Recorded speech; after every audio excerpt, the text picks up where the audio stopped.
afternoon, everybody, and welcome to another episode of the Sports Beat with Richard Holdridge, presented by Georgia Alabama Sports Live. And you are listening to us on Home of Southern Sports, WQEE 99.1 FM, The Key. Happy to be here on this Monday. I hope you had a great weekend. We have got a lot of sports to get into, so let's not waste any more time. Let's go ahead and dive right into the sports. And I'm excited about this one. Hey, this is episode 745, just in case you're wondering, unless you're keeping score at home. High school football, we got the second round playoffs. I'm going to recap that. Georgia gets a big win over Tennessee. As we get ready for rivalry week in college football, we got the Iron Bowl coming up. We got Michigan, Ohio State. We got Georgia, Georgia Tech. It's just so many great matchups this Thanksgiving weekend. And it's really my favorite weekend because there's so many sporting events. And we're doing a lot of things for Georgia Alabama Sports Live. We got the George Williams Thanksgiving Classic. That's today and Tuesday, as we are already into high school basketball. The River Dragons had their home opener, and I'm also going to talk about CSU athletics as well. But let's go ahead and start with high school football. As Georgia Alabama Sports Live was live on the campus of Calvary Christian, the Calvary Christian Knights. What a job getting the win over the Kings Academy, 23-13, and they punched their ticket into the GAPS 3A State Championship, which will be held at Calvary on Friday on the campus of Calvary Christian against Skipstone Academy, and we are going to have that game live right here on Georgia Alabama Sports Live. Congratulations to Coach Emmanuel Brunson, as the Calvary Christian Knights are in the state championship trying to win their first state championship since 2020. It was just a great high school football night in the Chattahoochee Valley. I cannot remember a time where this many schools in the Tri-City area were hosting second-round playoff games. Let's start down at Otis Spencer Stadium. Spencer was playing a very tough Fitzgerald team. Remember, this team won the state championship in 2021. They were runners-up last year. They lost to Callaway in the 2020 state championship. This team knows championships, so they were in a hostile environment at Otis Spencer Stadium. The Fitzgerald Purple Hurricane, they jump out to that 15-0 lead. Spencer made it interesting. Coming back, Gary Gaither with some touchdown passes, but the Spencer Green Wave season comes to an end as they lose to the Fitzgerald Purple Hurricane 37-20. Meanwhile, we had a defensive battle up at Kinnett Stadium as the Carver Tigers taking on Upson Lee. Upson Lee looked pretty good as they got the strip sack. They go up 7-0. It seemed like both teams could not move the football. Carver did get a touchdown and a 2-point conversion. This was a back-and-forth game. Upson Lee had a chance to win it with a field goal attempt. The field goal was missed, and you know the name of the game. Carver survives and advances back to another quarterfinals matchup. It's going to be at Otis Spencer Stadium this Friday against Monroe area. The Carver Tigers just find a way to win. This is a good defensive team. Their defense is stout. Second-year head coach Pierre Coffey has got a team that has focused on defense. And we've seen the players that have come through Carver on the Hill that have played in the NFL. We know that they have a good defensive team, and a lot of defensive players are going to play on Saturday.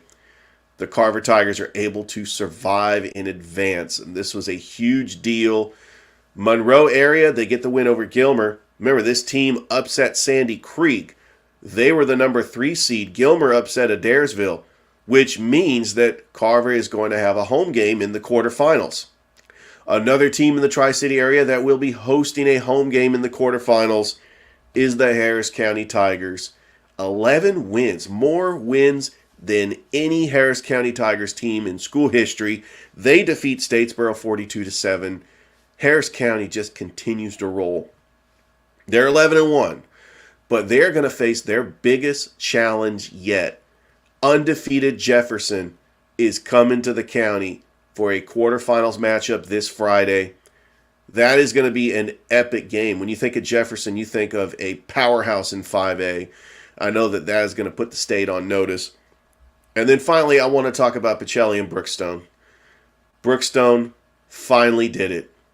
After 3 years, the Brookstone Cougars are able to get over the hump, beat their longtime rival as they defeated Pacelli 13-10. This was a very fun back and forth game. Brookstone had a game-winning field goal to put them on top and to get the victory.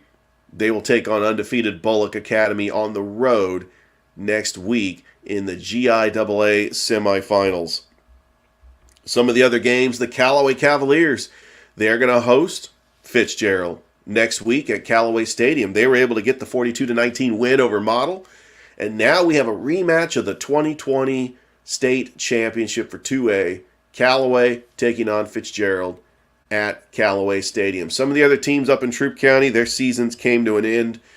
Troup County, they lose to Spalding 20-0. It was a great season for Coach Glisson and the Troup County Tigers. They didn't have Teo Todd. I mean, that was a huge loss. They did go to the semifinals last year, making a second-round playoff exit. I mean, that's nothing that they could feel bad about. They lost their best player, and they made a deep run, and Troup County will end up being back next year. LaGrange, really, this matchup, LaGrange took on Benedictine, the two-time state champions. Benedictine is a powerhouse, and really, Benedictine's the team that has ended teams from the Tri-City area every single year. They beat Troup County in the semifinals last year. The year before, they beat Carver in the state championship. This was a tough task. LaGrange had to make that long bus ride to Savannah, Georgia to take on Benedictine. They went up 7-0. I was scoreboard watching. I was looking at the game. I'm thinking, I think LaGrange could hang. But Benedictine, too much talent, too much size in the line, and they were able to dominate 31-7. And LaGrange's season comes to an end. Well, let's go to the other side of the river. Let's go to Alabama, because Central, they just continue their dominance all season long. They defeat Auburn in the quarterfinals 49-21, which they will host Mary Montgomery at Garrett Harrison Stadium next Friday. So this is absolutely incredible. Calvary's hosting a game. Carver's going to be hosting a game at Otis Spencer. Harris County hosting a game up in the county. Central hosting a game at Garrett Harrison Stadium. There really is plenty of options if you want to catch high school football on Thanksgiving weekend. It's always great when we see this many teams still in action on Thanksgiving weekend. I'm hoping some of these teams are still alive and we can talk about high school football in December. I mean, that is my goal, to try to talk about high school football in December, and hopefully we'll have a team that can do that. One team that I think that could probably play high school football in December is by far Schley County. Schley County is just continuing to win. Manchester, they get the win over Johnson County. They advance. They're taking on Clinch County. You look at what they're doing in Class 1A Division II, absolutely incredible. Macon County is still in it. I mean, so you got 3 teams in that region that are still in it. So I'll talk about the quarterfinals for high school football, and then I'll start implementing high school basketball into the show as well. We do have the George Williams Thanksgiving Classic that is going to be today, and you can catch some of those games on Georgia-Alabama Sports Live, starting at 1:30 as the Central Lady Red Devils and their star player, Jabria Lindsay, will be showcased in this game. Thrift Behringer will have the play-by-play, and then the next game is we are going to have Hardaway taking on Eufaula. The Hardaway Lady Hawks that went to the Final Four last year, they are hosting the Eufaula Tigers, and I'm excited to be giving you that game on Georgia-Alabama Sports Live. Tomorrow we do have a doubleheader of games as the Hardaway boys are in action, and then the Russell County Warriors are in actions. In fact, Russell County is taking on East Coweta. A lot of my Noonan audience is familiar with that school. East Coweta, one of the top programs in Noonan and 7A, taking on the Russell County Warriors. That's going to be a lot of fun tomorrow. You can catch those games on Georgia Alabama Sports Live. Don't forget that we also have CVCC hoops that are going to be throughout all season. As we wrap up the high school football year, we make that transition to high school basketball. It's always fun. And if you want to be a sponsor, just message me and Thrift, and we will try to get you plenty of coverage, live reads, your logo down in the lower thirds, everything as far as sponsorship. And it's forever because these videos are archived in YouTube and Facebook, and they will be up there forever. So that is going to be great. All right, let's go ahead and take our first break. When we come back, I'm going to talk college football. Georgia, they had no problem against Tennessee, but what is going on with Auburn? I'm stunned. They lose to New Mexico State in preparation for the Iron Bowl. Were they overlooking New Mexico State in preparation for the Iron Bowl? And Georgia Tech is bowl eligible. All right. We'll be right back.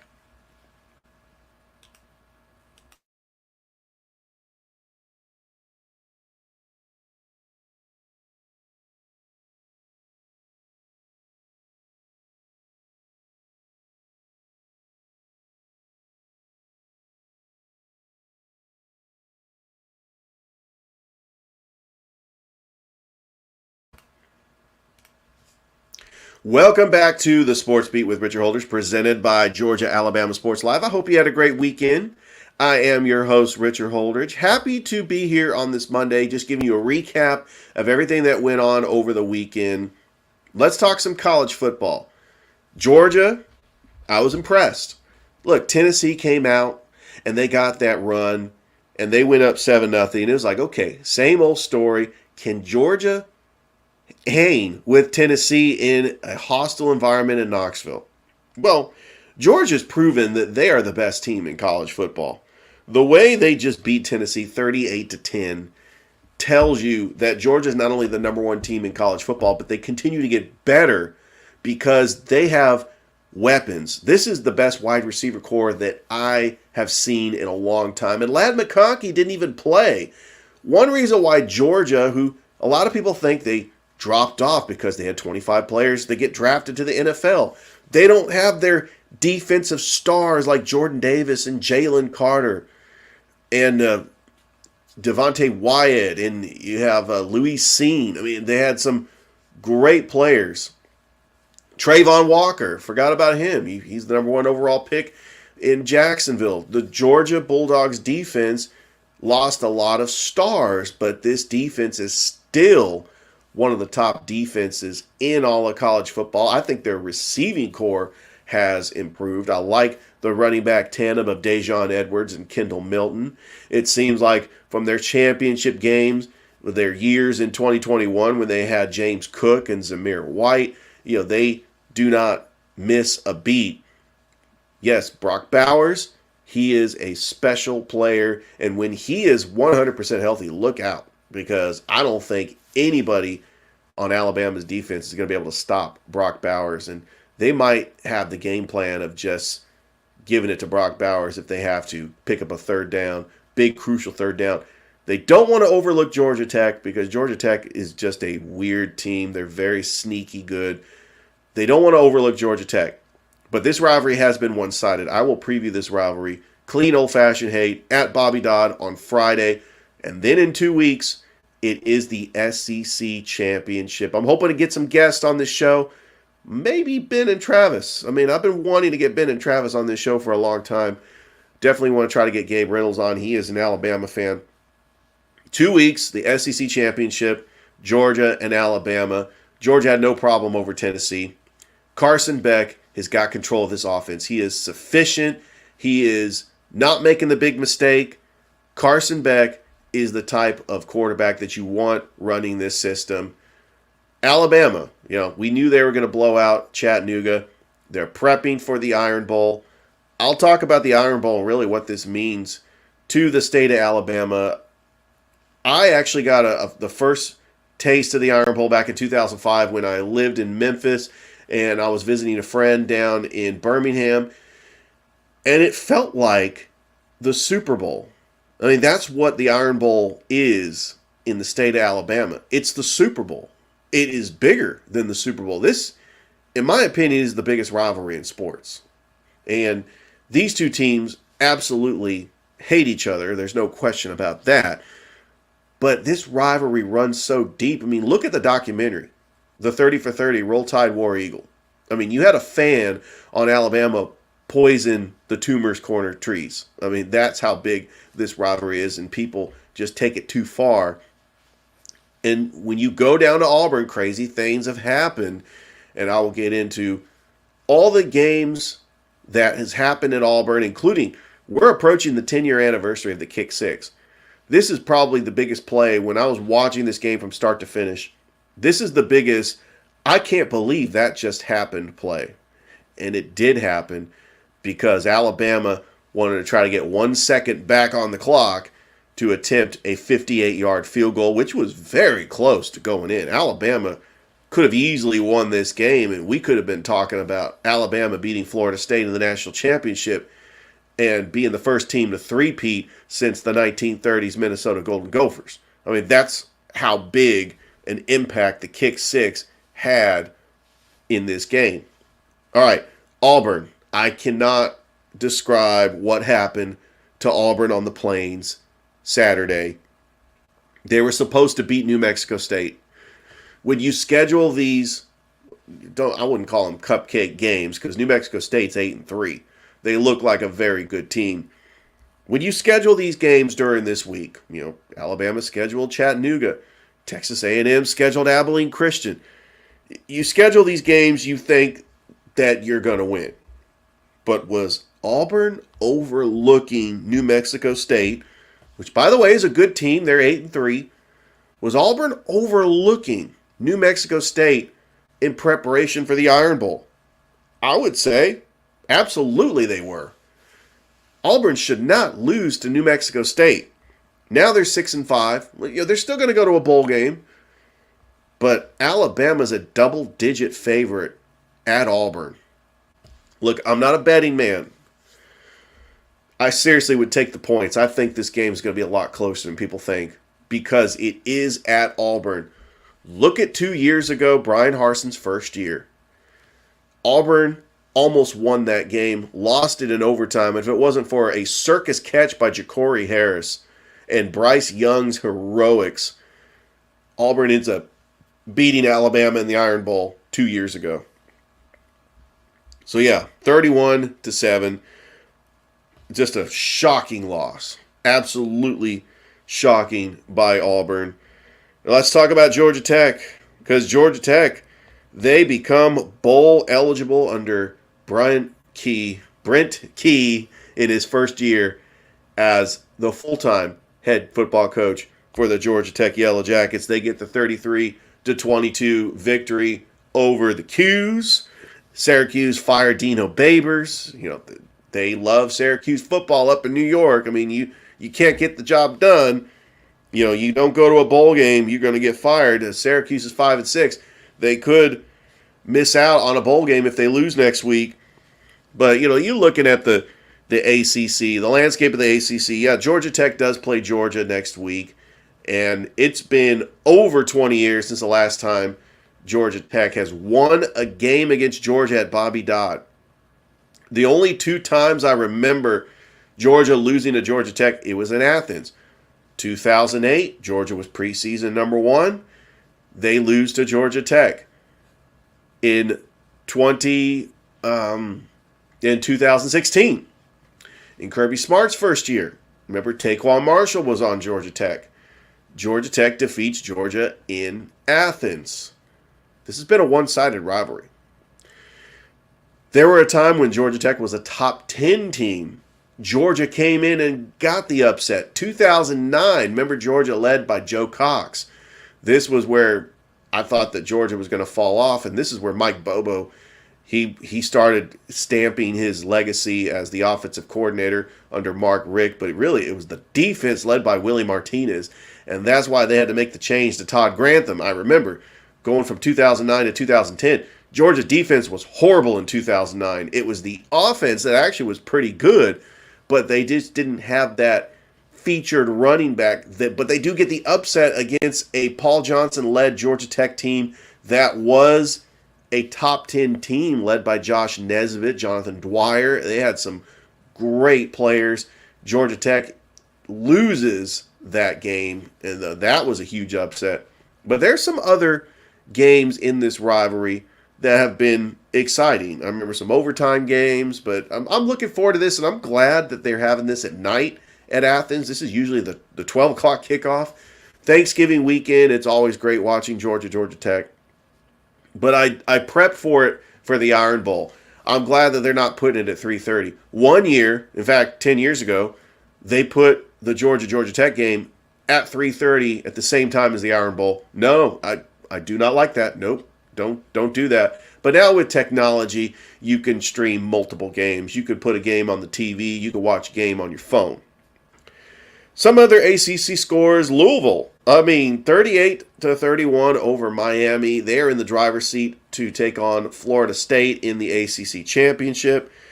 Florida State, they beat North Alabama 58-13, but the story here, Jordan Travis had a gruesome injury. This is one of those injuries you do not see, you do not show on TV.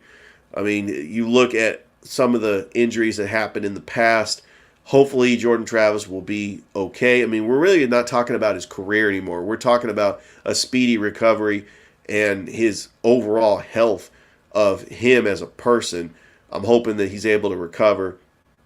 And right now, his playing career really does not matter. He just got to get well.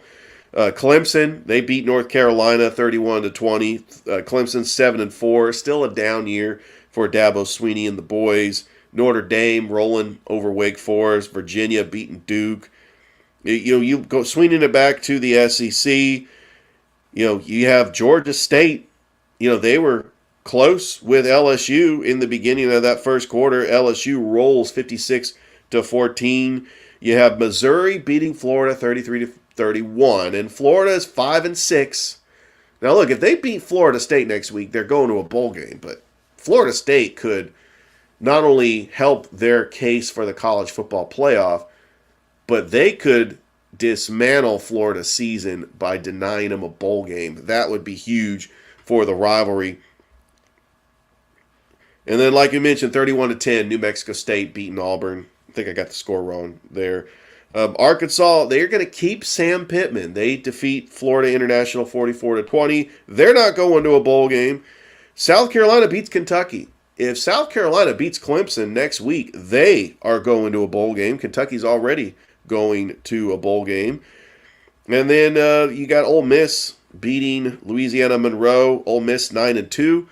They're going to take on Mississippi State on Thanksgiving, the Egg Bowl. I always enjoy that. Mississippi State does not have a coach. Zach Arnett was fired in his first year. I still think you should have gave him a little bit more time.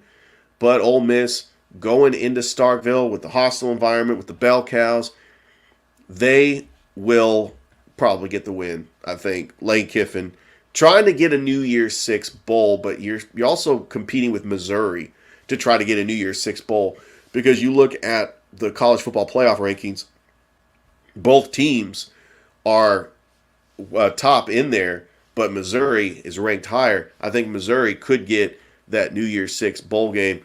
Possibly the Sugar Bowl. That would be a great bowl for Missouri, but I'll have to look at the bowl projections, because I will have a bowl projection show in future shows, of course. That's what I do. All right, top 25 college football. Before we do that though, Georgia Southern, they lose to Old Dominion. Mercer, they're going to host a playoff game in the FCS for the first time in school history. Congratulations to the Mercer Bears. I try to talk local college football here on this show, and that is absolutely fascinating, as next week Mercer is going to take on Gardner-Webb in the FCS first round at Five Star Stadium. Congratulations to the Mercer Bears. We know Georgia State, Georgia Southern are going to go to a bowl game. Kennesaw State, they're still in that transition, trying to go to D1 next year in Conference USA. That's always going to be fun. Well, let's talk about some top 25 college football. Because Michigan, they survive in advance. They defeat Maryland 31-24. I don't think they were overlooking Maryland for their showdown with Ohio State. When you look at Ohio State jumping Michigan in the AP poll, Ohio State was just dominant over Minnesota. We have a playoff scenario. Does the team that has one loss, remember, because the team that loses the Michigan-Ohio State game is not going to play in the Big Ten Championship. Does the team that loses Michigan-Ohio State, do they have a shot at getting into the college football playoff? Well, not if a one-loss Alabama has anything to say about it. Or what if Georgia loses to Alabama and they have one loss? Are you rooting for chaos? Or do you want to see all the teams that are still undefeated just win out and make it to the college football playoff? If that is the case, you still got an undefeated Washington. You still got an undefeated Florida State. The winner of Michigan-Ohio State is going to be undefeated. If Georgia beats Alabama in the SEC Championship, they might be undefeated. A lot of playoff scenarios that I want to try to give to you. I still think Oregon is the most dangerous team. They're on a showdown, a collision course. They got to beat Oregon State first on Friday, but they get the rematch with Washington in the Pac-12 championship. Oh, I cannot wait for that. If Oregon beats Washington, now we have a one-loss Pac-12 team. Does Oregon get into the college football playoff? Florida State, I don't know if the voters are going to not reward them points. If Jordan Travis, he's going to be out. That makes a huge difference for Florida State. If you don't have your star quarterback, it is going to be very tough to try to impress the committee to try to get you into the college football playoff, especially when you're undefeated. Well, if Florida State loses to Louisville in the ACC championship, or they could lose to Florida next week, they're out. But if there's an undefeated Florida and an undefeated Washington and an undefeated Michigan, I think that Michigan and Washington would jump Florida State. But would a one-loss Alabama jump an undefeated Florida State? That is the question. A lot of people in the committee think that Florida State hasn't really played anybody, but they beat LSU. I mean, so their resume looks impressive. A one-loss Texas. I think Texas is just surviving and advancing. They're getting some narrow wins. I actually thought they were going to go into Iowa State and lose. They survive, and they get the 26-16 win. Washington survives at Oregon State 22-20. I really don't want to see chaos. I don't want to see 2007 again. I like how they're doing this. And so that's just the way it needs to be. All right, let's go ahead and take our final break. When we come back, I'm going to talk NFL. Falcons were on a bye, but we did have some good games, and we got several teams that are going to be on a short week because we have some pretty intriguing Thanksgiving matchups coming up. But I did watch some NFL yesterday, and all is well with some of these teams that are making a big push. And we got a huge Monday Night Football game tonight, the rematch of the Super Bowl. This is really the best game this week because some of these games were they were snoozers. All right, let's go ahead and take a break. We'll be right back. It's a Sports Beat with Richard Holdridge.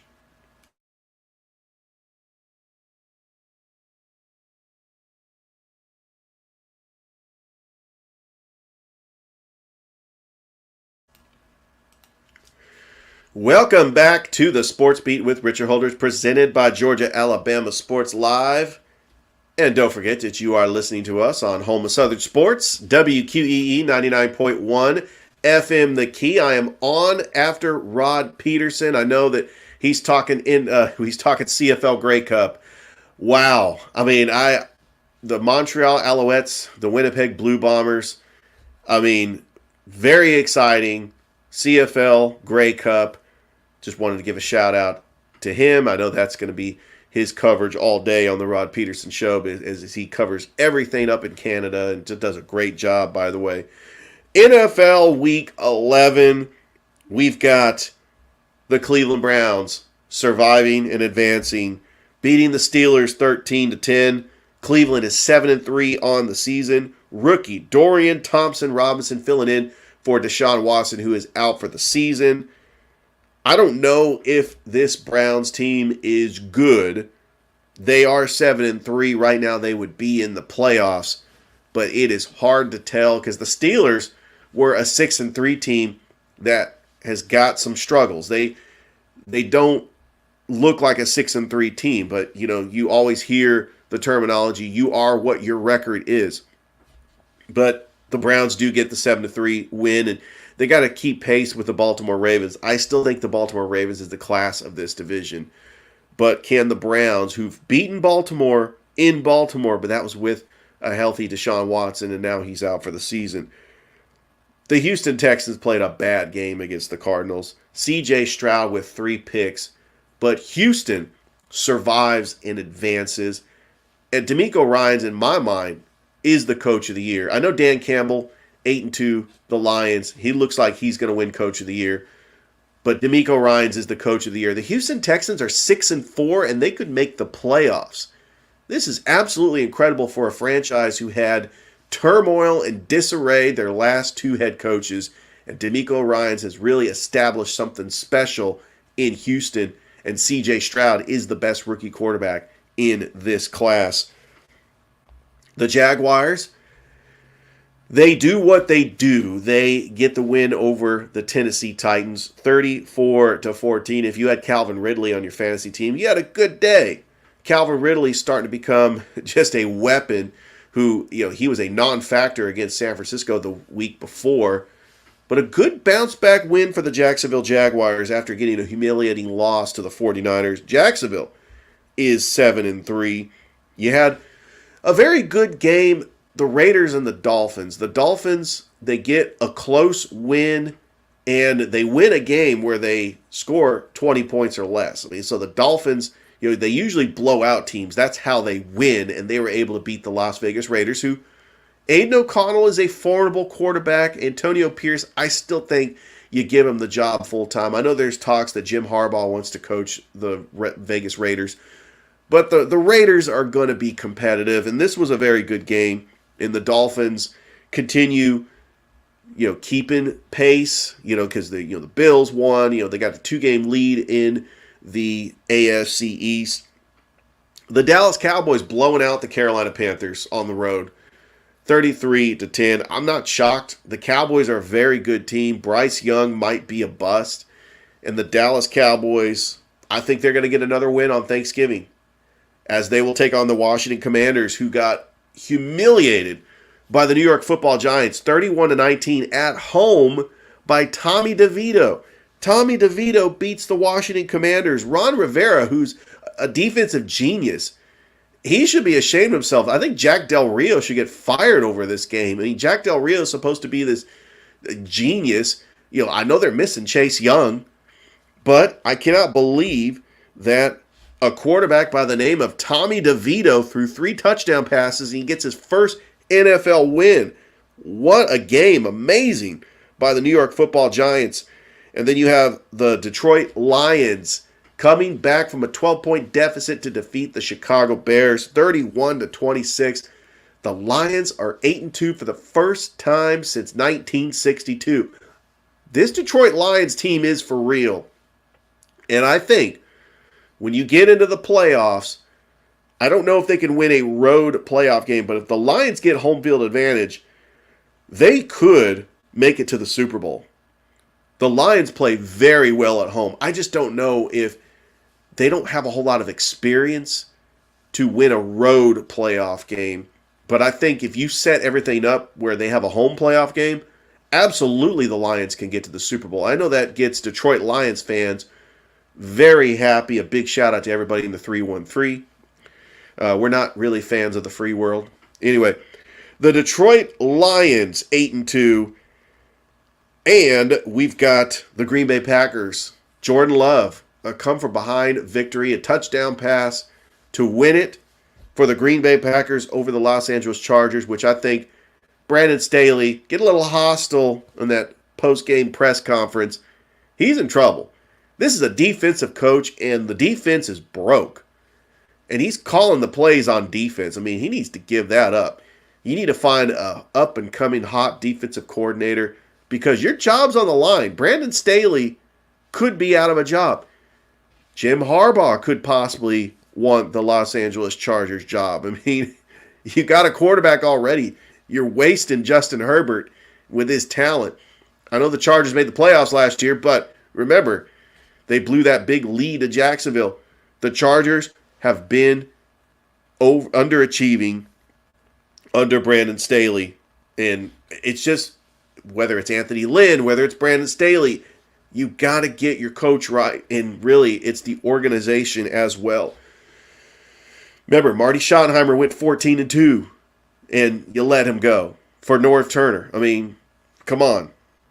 I just don't like it. I don't like it at all. All right.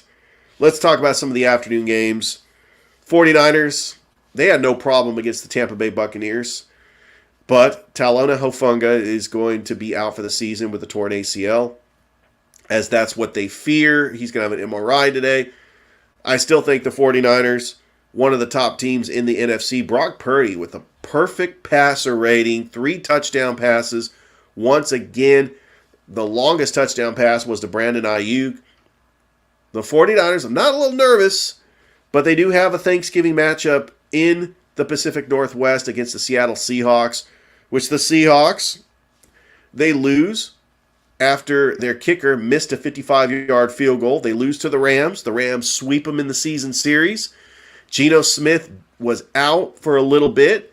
In comes Drew Lock. He could not move the football. The Rams were able to come back in this game. Seattle had the 16-7 lead, and Jackson Smith-Njigba has really been a bright spot as a rookie wide receiver. DK Metcalf, Tyler Lockett. One thing that really scares me about Seattle is their wide receivers. They do have some playmakers on wide receivers, and Geno Smith can get you the football. He is the type of quarterback that can zip it in there. And a lot of people are wondering, why are the Seahawks better with Geno Smith than Russell Wilson? Seattle has fixed the offensive line. Remember, Russell Wilson was running for his life. Their offensive line was not as good, and they signed a lot of washed-up players. And, you know, when they traded Max Unger to the Saints for Jimmy Graham, I mean, that really derailed their offensive line. And they've missed on some picks on the offensive line. But now, you know, they got a player like Cross, who's really solidified that left tackle position, and Seattle is back on top. But it was a heartbreaking loss. They could still win this division if they sweep the 49ers twice, but I still think the Seahawks have a tough schedule with the Eagles and the Cowboys coming up as well. And then you have the Bills beating the Jets. Bills now 6-5, back on track. Josh Allen, as long as he doesn't make the big mistake, Buffalo is still one of the top teams in the AFC, but they've given away a lot of games. And then finally the Sunday night football game. Broncos, they defeat the Vikings 21-20, and they're 5-5 now. I'm impressed. I'm really impressed with the Denver Broncos. All right, we're going to go and take another break here on the show, and then when we come back, I'm going to wrap this thing up. You are watching The Sports Beat with Richard Holdridge on Facebook Live and on YouTube. We'll be right back.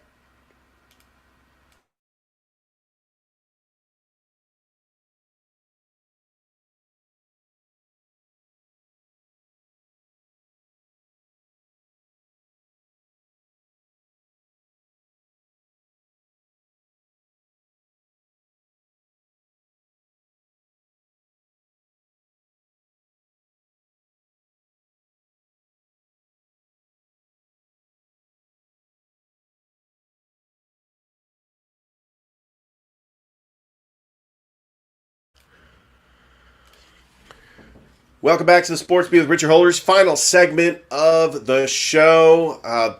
Just want to talk about some of the local stuff happening in and around the Chattahoochee Valley. The River Dragons get 2 wins over the weekend. They defeated the Mississippi Seawolves on Friday night, and they defeated them down in Biloxi, Mississippi on Saturday. And they are rolling to 4 straight wins. The Columbus River Dragons looking good so far with a 7-1 record. And then the Columbus State women's soccer team, their season comes to an end after losing to Lenoir-Rhyne in the second round of the Southeast region in the NCAA Division II playoffs. So congratulations to Jay Entlich. A good season, not the result they wanted. They went to the Final Four last year, but this team still fought hard. They defeated Flagler on Friday to get to the second round, but Lenoir-Rhyne was the number 1 seed they were hosting, and so they lose the game. And so my final thoughts before I close this show. So the NISL schedule came out, and we know who Fountain City FC is going to play in their first game. It's going to be Sunday afternoon against Magic City SC at the Columbus Civic Center, January 21st. They do have a lot of Sunday games on their schedule.